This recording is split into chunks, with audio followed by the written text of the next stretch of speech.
Meus queridos, nós estamos abordando nessa introdução da lição, né, as maiores guerras que aconteceram na história da humanidade, né, pelo menos nesse último século, né, e no século passado também, que foram guerras que trouxeram tantos prejuízos para a história da humanidade. Isso demonstra que nós estamos no conflito, e a guerra é uma demonstração da fraqueza humana, né, onde o ser humano ele procura mostrar força, é exatamente onde ele é mais fraco.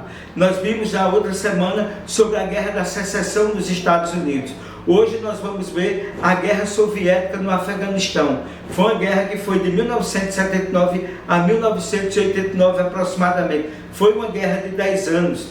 E nessa guerra, a União Soviética ocupou o Afeganistão e tentou apoiar um regime pró-soviético em Cabul. Nesse contexto, por meio da tomada das cidades e estradas, os soviéticos rapidamente assumiram o controle e o poder do país. Mas a rebelião foi imediata e generalizada. Saiba sempre que uma guerra não tem um vencedor, não tem um perdedor. Todos perdem.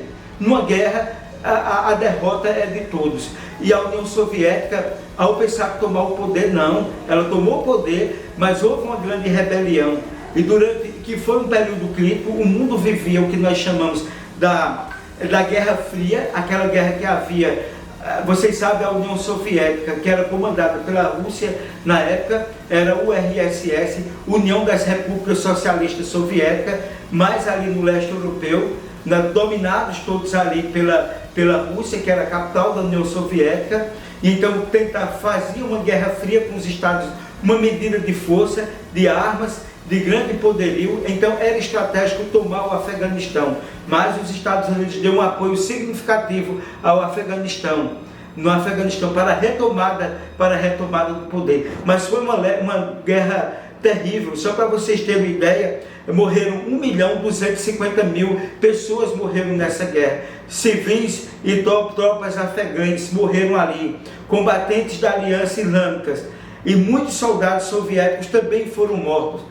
E não, esses são números oficiais, mas não dá para se contabilizar o que morreu nessa guerra, os estragos que essa guerra ela trouxe para os dois países. E vocês sabem que nesse contexto enfraqueceu muito a União Soviética, no sentido em que, após essa guerra, vocês sabem que houve uma derrocada no mundo, em que os países socialistas eles começaram a perder a força política, e o regime socialista nos países, a União Soviética ela foi desfeita, né?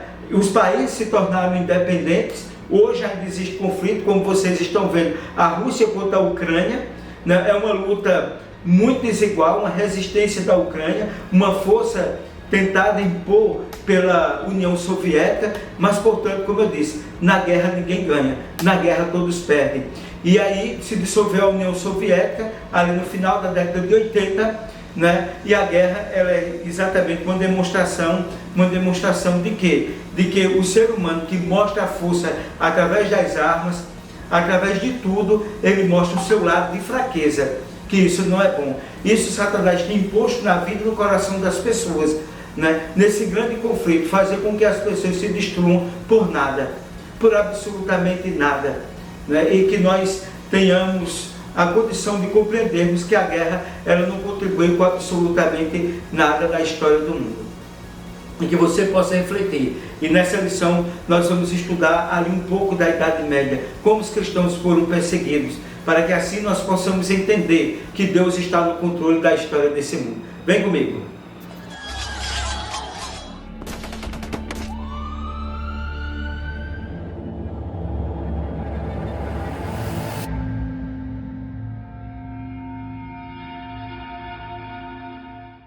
Um feliz sábado, meus queridos amigos, meus queridos irmãos. Que grande alegria, que grande satisfação estarmos juntos mais uma vez para mais uma recapitulação da lição.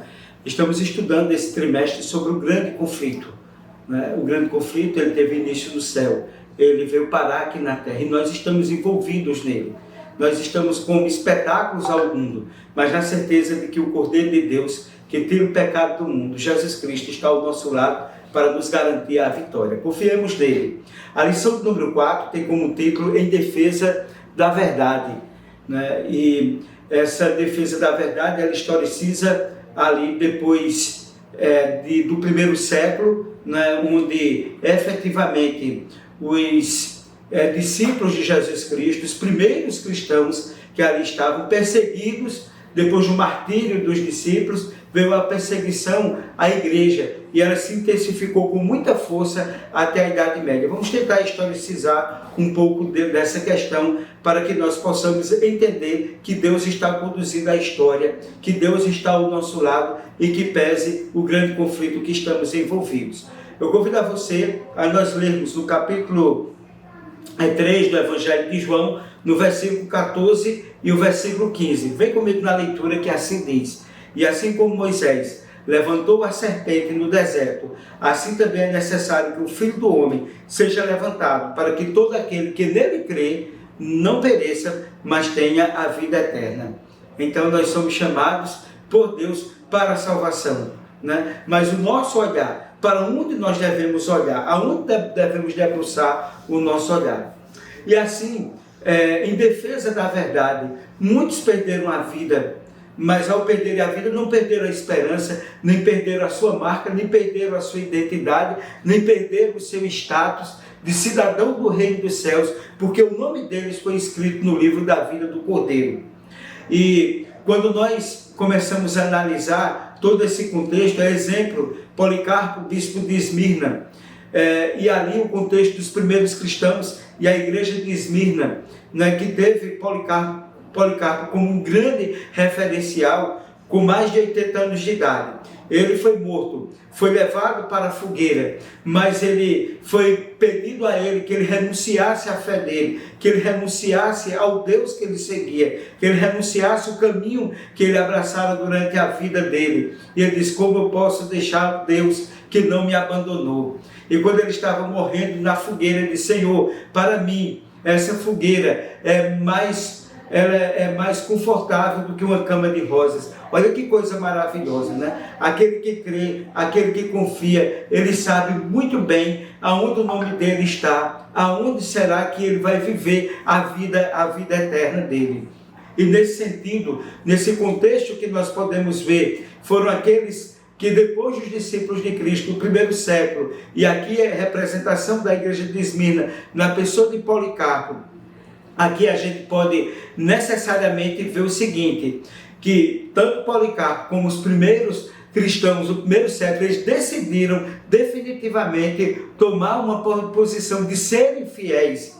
E o que foi que eles receberam? Eles receberam a salvação em Cristo Jesus, né? E a salvação em Cristo Jesus é a certeza e a convicção, porque Deus amou o mundo de tal maneira que deu o seu Filho unigênito, para que todo aquele que nele crê não pereça, mas tenha a vida eterna. Eles receberam em Cristo a salvação, eles contemplaram em Cristo a fidelidade. Se Cristo ele veio a esse mundo, deixou a sua casa, as mansões celestiais, e veio a esse mundo para morrer em nosso lugar, eles também tinham essa convicção de que a verdade que eles amaram, que eles abraçaram, que eles vivenciaram, não era em vão em suas vidas. Eles receberão de Cristo a recompensa, e a recompensa eterna. Porque aqui nesse mundo, meus queridos, o que é que nós vamos levar desse mundo? Absolutamente nada, apenas a salvação. E a salvação é exatamente aquilo que Cristo nos garante. Você já imaginou a caminhada de sofrimento aqui nessa terra? A caminhada de lutas, a caminhada de injustiças, a caminhada de coisas ruins, a caminhada de sofrimento. A Bíblia diz que se a nossa vida se resumisse a esse mundo, seríamos os mais infelizes dos homens. E o que é que acontecia ali no contexto da igreja de Esmirna no primeiro século? Os ímpios ofereciam incenso aos deuses que estavam ali espalhados. Mas, portanto, enquanto eles estavam oferecendo incenso, os cristãos permaneciam fiéis a Deus. E por isso que eles receberão no futuro, no futuro eles receberão a coroa eterna. Eles receberão a vida eterna. Eles receberão o direito de morar 1000 anos com Cristo e depois num novo céu e uma nova terra para todo sempre. Primeiro tópico da lição: perseguidos, mas triunfantes. a Bíblia havia predito um longo período de perseguição. E esse longo período de perseguição está explícito ali em Daniel, capítulo 7, versículo 25, em Apocalipse, capítulo 12, versículo 14, que mostra exatamente o desfecho de conflito. E esse período de perseguição, que está explícito tanto em Daniel, capítulo 7, versículo 23 a 25, como também Apocalipse 12, 6, é o período de perseguição de 538 a 1798 depois de Cristo. Esse período, que foi o período medievo da Idade Média, houve muitas perseguições. Satanás foi com muita ira para aqueles que eram os guardadores dos baluartes da verdade, aqueles que viviam, aqueles que pregavam o Evangelho de Cristo. E o Evangelho é as boas novas da salvação. A Bíblia havia predito ali que haveria um longo período de perseguição, exatamente de 538 a 1798, é o período de 1290 dias, ou 1290 anos, que foi o período de perseguição imposto à igreja. O povo foi perseguido, o povo de Deus, pela Roma papal. A igreja foi implacável na Idade Média. A igreja, ela perseguiu, matou muitas pessoas na fogueira, guilhotinado na França e de muitas formas. Não se podia viver a verdade, que era perseguido. Mas quanto mais se perseguia os cristãos, quanto mais se voltavam contra eles, mais cristãos apareciam no mundo. O povo perseguido permaneceu fiel à palavra de Deus. E essa permanência foi um testemunho muito forte. Conhecida como a Idade das Trevas, a Idade Média foi um período de perseguição ao povo de Deus.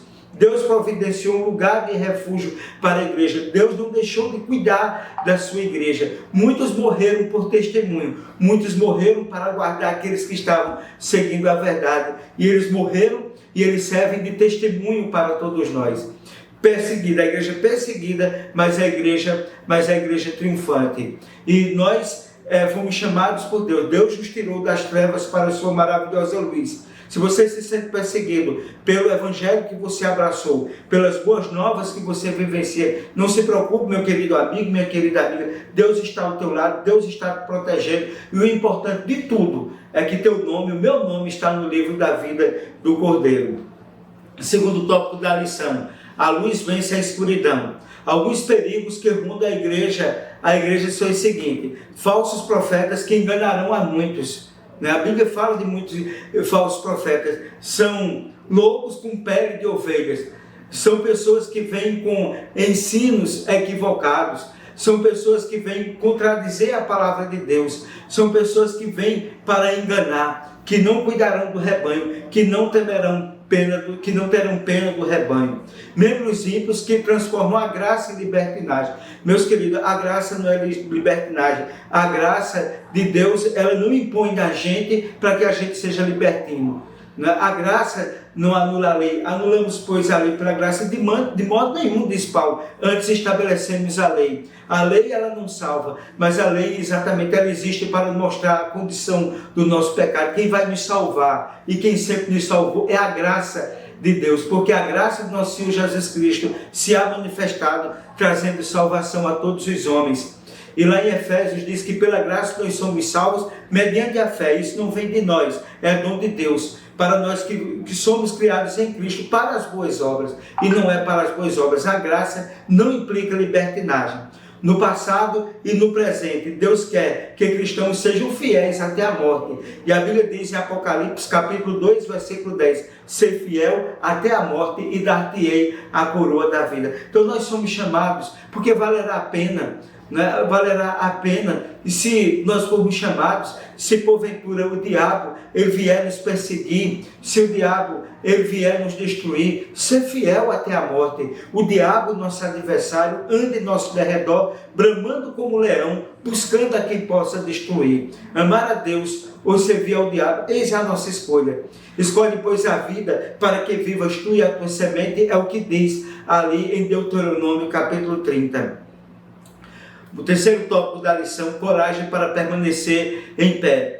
E, meus queridos, é registrado os valdenses e os reformadores. Eram leais a Deus, eram leais à palavra de Deus. Cada um deles escolheu obedecer a Deus, fortalecer-se em Deus, receber a coroa de Deus. O povo valdense copiava secretamente a Bíblia, em sua linguagem obedecia, guardava o sábado, guardava os mandamentos de Deus, e eram os homens que saíam voluntariamente distribuindo a palavra de Deus, que eles faziam o manuscrito dessa palavra de Deus, com amor, com fé, com afinco. Eles foram mortos, eles foram perseguidos, mas eles não deixaram de cumprir aquilo que Deus determinou para eles, aquilo pelo qual eles foram chamados. E assim como o valdense, ficou a marca deles na história e certamente está registrado nos livros do céu e no livro da vida do Cordeiro. A nossa coragem, a nossa fé, a nossa determinação, a nossa confiança em Deus fará com que nós sejamos os valdenses do mundo atual. Quarto tópico da lição: a estrela da manhã da reforma. O caráter de Wycliffe é um testemunho do poder da Escritura. A Bíblia traz para a gente de júbilo e alegria, restauração e alegria. E o Wycliffe foi uma luz ali na reforma. Era conhecido como a estrela da manhã da reforma. Traduziu a Bíblia para o inglês e ela se espalhou por toda parte. Se indignou com as injustiças, as perseguições, as mortes e a corrupção da igreja na Idade Média. E esse homem começou a tirar as pessoas da escravidão, fazer com que as pessoas tivessem acesso à palavra de Deus. Por isso que o Wycliffe, ele deixou a sua marca também como um reformador. Os valdenses, o Wycliffe, foram extremamente importantes para que eles pudessem combater as mentiras, os equívocos, as injustiças e a corrupção da igreja na Idade Média. O quinto e último tópico da lição: animados pela esperança. Algumas das promessas que encorajavam John Hus, Jerônimo de Praga e tantos outros a enfrentar as chamas da espada. Meus queridos, você pode também ler ali capítulo 4, capítulo 5, capítulo 6 do livro O Grande Conflito. E nesse livro O Grande Conflito, aí também livros de história vão nos contar, em enciclopédia, como vivenciaram esses e tantos outros reformadores. João Hus foi queimado vivo. Enquanto ele estava ali sendo queimado vivo, ele cantava e louvava a Deus: Jesus, filho de Davi, tem misericórdia de mim. Olha que coisa maravilhosa. Jerônimo de Praga, também morto na fogueira, ele pediu que o carrasco ele não se escondesse, que tocasse fogo na frente dele. Esses homens não amaram a sua vida, porque eles sabiam em quem eles estavam crendo. Eles sabiam que a coroa dele não estava nesse mundo, mas eles sabiam que a coroa dele era eterna, que a glória deles era eterna, que o nome deles estava escrito no livro da vida do Cordeiro. Porque Cristo venceu o diabo, os mártires também, eles venceram a Satanás. Satanás podem ter matado eles, mas não mataram o testemunho deles. O testemunho deles ficou gravado na mente e no coração das pessoas. Porque Cristo vive, os mártires também viverão quando Jesus Cristo voltar, e eles serão um grande testemunho para todos nós. Porque quem crê em Cristo terá a vida eterna, porque Deus amou o mundo de tal maneira que deu o seu Filho unigênito para que todo aquele que nele crê não pereça, mas tenha a vida eterna. É o que nos diz o capítulo 3, o versículo 16 do Evangelho de João. Esses homens, eles tinham a certeza da ressurreição de Cristo, né? Porque Cristo disse: eu sou a ressurreição e a vida. Quem crê em mim, ainda que esteja morto, viverá. Eles dormiram, eles foram perseguidos, eles foram mortos, foram injustiçados, mas serviram de testemunho. Eles sabem que o nome deles está escrito no livro da vida do Cordeiro, porque eles receberam essa promessa de que Cristo morreu, mas Cristo ressuscitou. E eu e você precisamos também ter essa convicção em nossa vida. Como nós poderíamos resumir essa lição? Em 3 temas principais. Primeiro, a perseguição que a igreja medieval promoveu contra os cristãos que professavam a fé na Bíblia ocorreu durante um período profético de 1260 anos, de 538 a 1798. Ocorreu durante um período profético já determinado ali, como é nos dito tanto no livro de Daniel como no livro do Apocalipse. Lembra Daniel 7, 25? Com a supervisão final de Deus, conforme previsto nas Escrituras, que Deus estava conduzindo. Satanás vai cada vez mais se desmoralizando. Segundo tópico, os valdenses, Wycliffe e John Hus, Jerônimo de Praga ilustram o que significa estar ao lado de Deus, testemunhando e proclamando a palavra dele nos momentos mais sombrios do conflito que eles estavam vivenciando, mas que eles foram testemunhas vivas do Senhor. E terceiro, a palavra de Deus é nossa fonte de esperança e poder, permitindo-nos viver ao lado dele. Cuidado com falsas teorias, cuidado com o evangelho barato que tem vendido por aí, uma graça que não impõe a gente responsabilidade. Vamos ter cuidado com isso, meus queridos. A gente recebeu a graça de Cristo para a gente permanecer fiel e não para a gente continuar uma vida de pecado. Agradeço a você por acompanhar a nossa lição. Deus te abençoe, onde você está, na sua casa, no seu trabalho, aonde quer que você esteja, que Deus abençoe. Compartilhe aí a nossa lição, dê um like, se inscreva no nosso canal e que Deus continue te abençoando sempre. É importante agora dizer que eu gostaria de ler, de orar com você, fazer uma oração para que Deus te abençoe. Vem comigo na oração. Senhor Deus, Pai de amor, de bondade e misericórdia, nós te agradecemos, Senhor, pela oportunidade de estarmos juntos, estudando a Tua Palavra, para que assim, em meio ao conflito, assim como os valdenses, João Ruiz, Jerônimo, Wycliffe e tantos outros reformadores foram tão importantes em meio às trevas espirituais que eles estavam envolvidos, em meio a uma igreja perseguidora, eles testemunharam. Que nós também possamos testemunhar, crer, confiar, para que assim nós tenhamos convicção de que o nosso nome está escrito no livro da vida do Cordeiro. Abençoe a cada pessoa que nos acompanhou. Nós te pedimos isso em nome de Jesus. Amém. Meus queridos, obrigado por tudo. Que Deus continue te abençoando sempre. Dê um like aí, compartilhe o nosso canal e se inscreva no nosso canal e você vai receber uma bênção. Estaremos orando por você. Em nome de Jesus. Amém. Até o próximo sábado, se Deus assim o permitir.